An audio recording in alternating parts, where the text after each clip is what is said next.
नमस्कार मित्रों। काफी समय से कई लोगों से मैं एक इरिलेवेंट सी बातें सुनता आ रहा हूँ। हमारे जी रिजल्ट नहीं है जी, महावास्तु काम नहीं करता है जी, या फिर हमने ज्योतिषियों के बहुत चक्कर लगा लिए जी, या फिर हम तो बहुत देवी देवताओं की पूजा करते हैं जी, हमारा रिजल्ट नहीं आ रहा है जी। हम तो बहुत बहुत इनोसेंट है, बहुत ईमानदार हैं, बहुत ज्यादा मेहनत करते हैं, फिर भी हमारा परिणाम हमारे अनुकूल नहीं आ रहा है, तो चक्कर क्या है?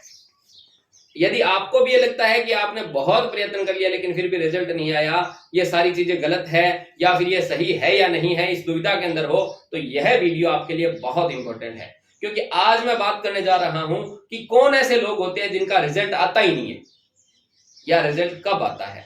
तो सबसे पहले तो हम ये देखें, भगवान श्री कृष्ण श्रीमद् भगवत गीता के अंदर दो प्रकार की संपदाओं का जिक्र करते हैं। एक संपदा है दैवी संपदा और एक संपदा है आसुरी संपदा। श्रीमद् भगवत गीता के 16वें अध्याय को आप देखें। 16वें अध्याय के अंदर भगवान श्री कृष्ण अर्जुन को यह सारी बात बता रहे हैं। इसमें भगवान ने यह स्वयं कहा है कि जिन लोगों के पास आसुरी संपदा है उनको भगवान स्वयं नीच से नीच योनियों में डालते हैं, घोर नरकों के अंदर डालते हैं। यानी कि यदि आपके पास आसुरी संपदा है, या आसुरी संपदा क्या है, ये आपका लगभग आप ये मानो कि समाज के अंदर जो एक अप्रोच आपकी रहती है, एक मेंटल अप्रोच जो रहती है काम करने की, तो उसके अंदर जो जो हैबिट्स आपकी हैं, वही संपदा या तो दैवी है और या फिर आपकी आसुरी है। तो यदि आपकी आसुरी संपदा है तो मित्रों, भगवान जिसको मारते हैं, क्योंकि भगवान ने कहा कि मैं इसको नीच से नीच योनि में डालता हूं और मैं इसका नाश करता हूं अर्जुन, तो भाई जिसका भगवान नाश करे उसको ज्योतिष वास्तु महावास्तु कैसे बचाएगा? तो आपका रिजल्ट नहीं आएगा, चाहे आप ब्रह्मा जी से उपाय करवा लो, क्योंकि भगवान ने खुद कहा है कि ऐसे लोगों को मैं मारता हूं।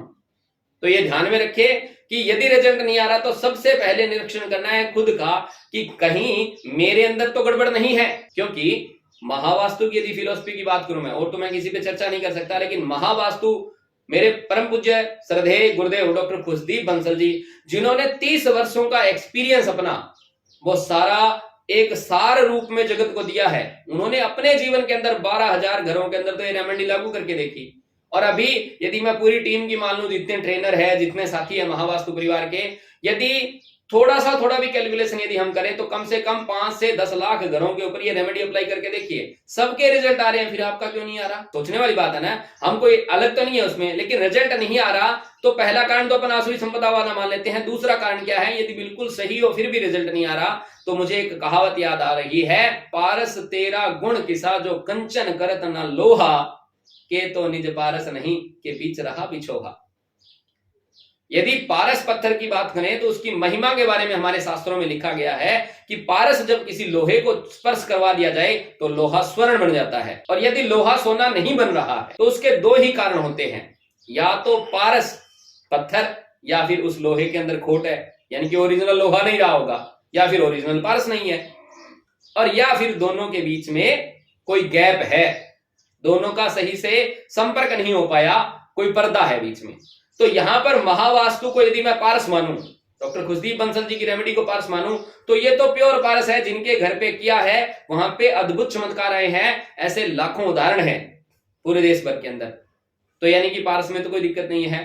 और आप पीड़ा के अंदर हो, आपने पूरी ईमानदारी से काम किया है, तो आप हो और आपको जो रेमेडी देने वाले आचार्य हैं या महावास्तु एक्सपर्ट हैं, वो भी एक प्रकार से दोनों के मीडिएटर हैं, दोनों को मिलाने वाले हैं। पारस पत्थर को आपके घर के ऊपर लागू किया तो वहां पे स्वर्ण जैसी सुगंध आए, स्वर्ण जैसा लाभ हो जाए आपको, कि आपकी सारी समस्याओं का अंत हो जाए। इसमें यदि हम पारस मान लेते हैं महावास्तु की रेमेडी को और लोहा मानते हैं एक प्रकार से क्लाइंट को, उनकी समस्या को, तो आप पीड़ा में हो इसलिए आप तो अपनी ईमानदारी से बुलाया है आपने आचार्य जी को, तो इसलिए आप तो ओरिजिनल हो ही हो कि भी दुख में है हम।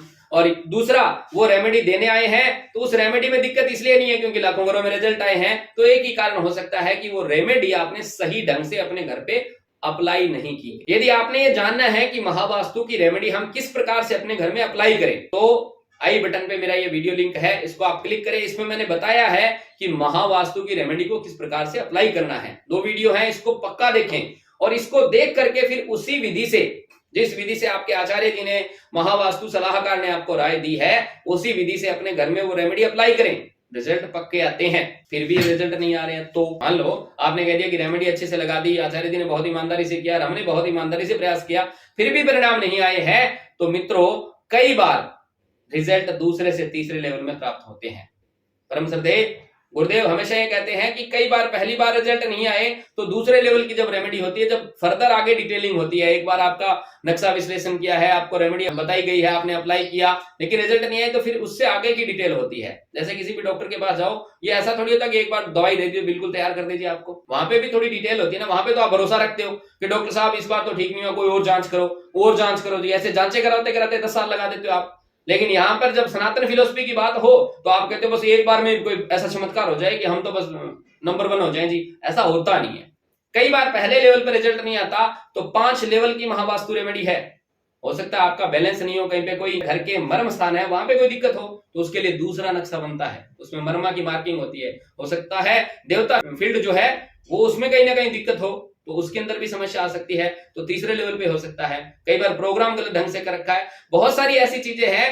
तो 1 से लेके 5 लेवल तक का महावास्तु का सारा काम होता है। ये सारा जिसने भी किया ना, बड़े बड़े चमत्कार हो गए। मैं आपको कहता हूं, मेरे अनुभव की बात बताता हूं, मैं जितने समय से महावास्तु कर रहा हूं उसमें मैंने देखा है 90% घरों के अंदर 100 में से 90 लोगों के रिजल्ट पहली बार की रेमेडी में हो जाते हैं। जिनके नहीं आते उनमें ये मानते हैं कि भी रेमेडी सही ढंग से अप्लाई नहीं की होती, जैसे ही करवाते हैं तो रिजल्ट आ जाते हैं। तो आपसे एक निवेदन करूंगा करबद्ध, जिनसे भी आपने महावास्तु की राय ली है, जैसे भी सनातनी विद्याओं से आप लाभ लेना चाहते हैं, अपने उन आचार्यों के प्रति पूरी श्रद्धा रखें, इस विषय के प्रति पूरा विश्वास रखें और विश्वास के साथ कॉन्फिडेंस के साथ आप वो काम करें। और फिर यदि रिजल्ट नहीं आता है तो ऐसे बिल्कुल ऐसे होच पोच ना हो जाए, दोबारा बात करें कि ये रिजल्ट नहीं आ रहा, तो फिर से अपने उन आचार्य जी से संपर्क करें, दोबारा प्रयास करें, और उसमें भी रिजल्ट नहीं आए तो तीसरी बार मेहनत करें। कहने का तात्पर्य है कि बहुत बार रिजल्ट जो है ना, रेयर केस ऐसे होते हैं, जैसे कोई 5 से 10% केस ऐसे होते हैं जिनको दूसरे से तीसरे लेवल तक जाना पड़े। 90% लोगों का चमत्कार तो बैलेंस करते हो जाता है। तो आपसे ये निवेदन करूंगा कि अपनी जिम्मेदारी खुद लें, दूसरे के ऊपर ना बैठे रहें कि दूसरा कर देगा जी चमत्कार हो जाएगा। किसी के करने से चमत्कार नहीं होता है, आप अपने जीवन में चमत्कार करने वाले स्वयं हैं। यदि आपने अपनी जिम्मेदारी नहीं ली तो दूसरा क्यों लेगा। इसलिए सबसे पहले अपनी जिम्मेदारी ली कि मैंने अपने घर को सही तरीके से ऑर्गेनाइज करने के लिए, प्लान करने के लिए, लाभ दिलाने के लिए, सुख दिलाने के लिए एक आचार्य जी से संपर्क किया है, और मैं ही रेमेडी लागू करूंगा। और रेमेडी में रिजल्ट नहीं है तो मैं खुद संपर्क करूंगा। तो आपको उनको संपर्क करना चाहिए, उनसे बार बार निवेदन करना चाहिए। ऐसा कर लिया तो रिजल्ट पक्का आएगा, ऐसा शास्त्र कहता है। क्योंकि भगवान श्री कृष्ण कहते हैं दैवद संपद विमुक्षाय, दैवी संपदा जो है ना वो मोक्ष करवा देती है, यानी कि सभी झंझटों से मुक्ति दिला देती है। तो आपको मैंने बताया कि 16वें अध्याय में न केवल आपने ये देखना है कि आसुरी संपदा कितनी है, बल्कि आपने ये भी देखना है कि देवी संपदा मेरे में कितनी है। जैसे आपने देवी संपदा वाली अप्रोच अपना ली तो पूरी प्रकृति, पूरी कायनात आपके साथ लगेगी, क्योंकि साक्षात भगवान श्री कृष्ण जिसके साथ खड़े हैं, और जिसको श्री कृष्ण कह रहे हैं कि अर्जुन जिसमें देवी संपदा है वो मोक्ष की तरफ जाएगा, तो भगवान की बात तो असत्य हो ही नहीं सकती। देवी संपदा को अपनाते हुए और विद्वान आचार्य का संपर्क करते हुए, यहाँ पे भी थोड़ी गड़बड़ हो जाती है। कई बार हम कम अनुभवी लोगों से संपर्क करते हैं, जिनको ध्यान नहीं होता, इन विद्याओं का पूरा ज्ञान नहीं होता, लेकिन वो आपको उपाय देते हैं, आपने कर लिए, फिर भी आपको लाभ नहीं हो रहा है, तो आपको कहीं ना कहीं लगता है कि यार नहीं, ये विद्याएं काम नहीं करती है। मैं आपको ये कहूंगा कि विद्याएं गलत नहीं है, व्यक्ति गलत हो सकता है। तो हो सकता है आपने जिससे संपर्क किया है उन्हें समझ में नहीं आ रहा है, तो आप कहीं दूसरी जगह भी संपर्क कर सकते हैं, लेकिन प्रयत्न ईमानदारी से करें, ईश्वर में आस्था रखते हुए करें, हमारे ऋषि मुनियों की स्थाति पर संदेह नहीं करें, विश्वास करें, और देखना विश्वासो फलदायकम, आपका विश्वास आपके पक्ष में ही परिणाम देगा। ऐसा बहुत सारे मित्रों ने अनुभव भी किया होगा। यदि आपका ऐसा कोई अनुभव है तो कमेंट में जरूर शेयर करें। जय श्री राम।